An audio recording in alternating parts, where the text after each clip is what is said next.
xabsiga ayaa loo dhaadhicinayaa gabadhii ugu dhaqanka xumeed gabdhaha TikTok isticmaala ee ku nool magaalada Muqdisho iyadoo waa bishaaro balaayo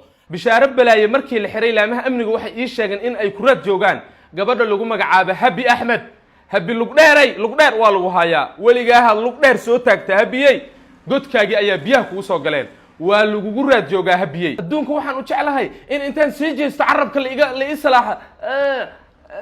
dhaho ayaan u jeclahay naagti dhihi jirto bishaaro balaayo ahayd waa la hayaa laamaha amniga ayaa gacanta ku dhigay xabsiga dhexe ee xamar ayaa loo dhaadhicinayaa waxaana laga soo qabtay xaafadeeda iyada oo koolle iyo balaayo dhuuqaysa taasina waxa ay ciidamadu ku qasbaysaa in gabadhani ay ka soo muuqato maxkamad oo maalmaha soo aadan maxkamad loo dhaadhicin doono maadaama kiiska gabadhan uu noqday mid halis ah waxaa sidoo kale laamaha ammaanka ay ku raad joogaan ninkan shuluqa ah ee la sheego in af yarta uu dhiibto isla markaana laga dubeeyo ee lagu magacaabo waan gariiray ninkan kilkilaha iyo naasaha ilaahay uu u barakeeyay sidoo kalena cabaaryaha dumarka leh ayaa la sheegaa inuu soo xirto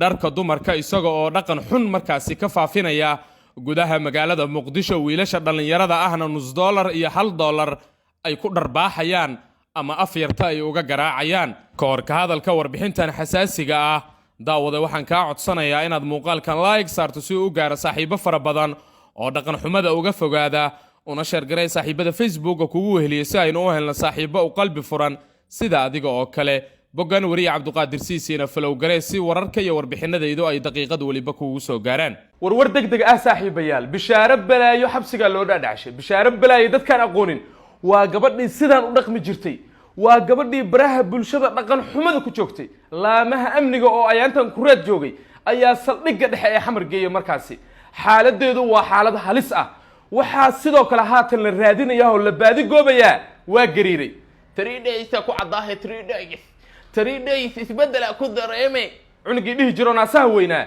oo waa gariir la dhihi jiray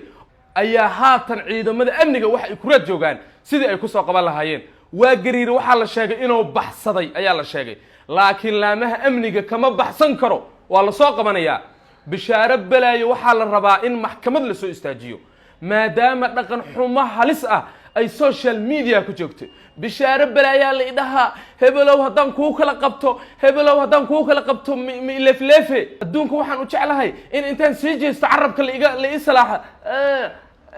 dhaho ayaan u jeclahay naagti dhihi jirto bishaaro balaayo ahayd waa la hayaa laamaha amniga ayaa gacanta ku dhigay waxaana la sheegay in haatan saldhigga dhexe ee xamar ay ku xiran tahay waan gariiray waa lagu raad joogaa waan gariiray cid waliba oo aragtaa shuluqii waan gariire ahaa ee dhaqanka Soomaaliyeed iyo diinta Soomaaliyeed meel uga dhacay laamaha amniga waxay leeyihiin ha nagu soo wargeliyaan waa gariiray dadkaan aqoonin waa ninkii markaasi alaabta hore u dhisnaa gadaalna alaab macaan ku lahay waay sida dadku ay daawadayaashu ay dareemi karaan waa gariiray laamaha amniga ayaa ku raad joogo bishaaro balaayana waa la xiray biritoolna waxaa la filayaa in maxkamad ay ka soo muuqato bishaaro balaayo markii la xiray laamaha amnigu waxay ii sheegeen in ay ku raad joogaan gabadha lagu magacaabo Habi Ahmed Habi lugdheer waa lagu hayaa waligaa lugdheer soo taagta habiyay godkaagi ayaa biyaha kugu soo galeen waa lagu raad joogaa habiyay dadka kale wali lagu raad joogo waxa kamid ah gabadha lagu magacaabo Luuzina dadka reer TikTok waa garanayaan Luuzina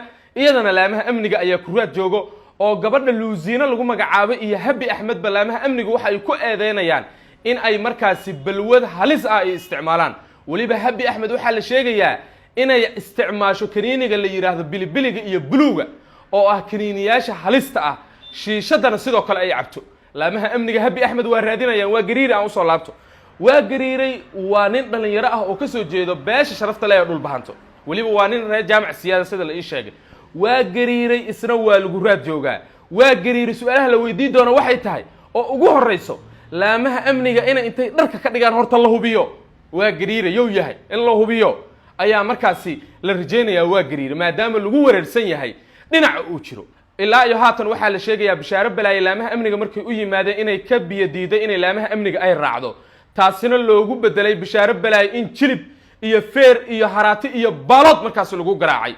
si gaariga Cabdibilaha loo saaro markii hore waa ay diiday bishaaro balaayo sidee la wadi karaa naga habar gidiraha Allah naya meeshan habar gidiri wax iskama taliyaan Allah laamaha ammaanka hadii ku soo doonaan waa inaad ku qabtaan Allah waxaa la sheegayaa marka in bishaaro balaaye xoogay la jir dilay oo xoog gaariga lagu saaray hadeertaana xabsiga dhexe loo dhaadhicinayo sidoo kalena la rajeynayo in maalinta biri ama saa dambe ay kasoo muuqato maxkamadda oo su-aalo ay maxkamaddu weydiin doonto haatanna kiiskeeda ay xeer ilaalinta ay faraha ku hayaan waan gariire isna waa la raadinoyaa bishaaro balaayo waa la xiray oo haatan xabsiga ay caawa ku hoyanaysaa sidoo kale dadka lagu raad joogo waxaa kamid ah luuzina iyo gabadha lagu magacaabo habi axmed bishaaro balaayo laamaha amniga markay xireen waxaa sidoo kale la sheegayaa in lagu raad joogo weliba aad loo raadinayo gabadha lagu magacaabo habi axmed waa caasi waalidiin dhaqan xumay baraha bulshada kula joogtaa sidoo kalena waxay isticmaashaa daroogooyinka kooda ugu halista badan war naagtan habi axmed lagu leeyahay indhaha dhardheer oo baastarada haddii aan ku dhaho ka waran waxay isticmaashaa kaniiniga halista badan ee bulu iyo bilibili